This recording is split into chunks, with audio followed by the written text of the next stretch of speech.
واو واو واو واو. دیدید این ویدیوهایی که به هوش مصنوعی میسازن چقدر گوگلی و باحالن؟ اگه شما هم دوست داری برای خودت از این ویدیوها بسازی، کافی ادامه این آموزش رو ببینید.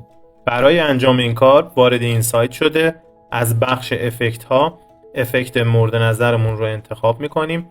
از پایین افکت ها عکس مورد نظرمون رو از داخل گالری گوشیمون انتخاب میکنیم. منتظر میشیم که عکسمون آپلود بشه داخل این ابزار.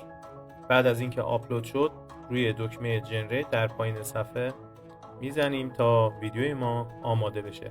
30 ثانیه زمان میبره تا ویدیوی ما آماده بشه. اگه آدرس این سایت به همراه آموزش کاملش رو میخوای، کافیه فقط کلمه باحال رو زیر این پست کامنت کنی. تبریک میگم، ویدیوی شما آماده شد.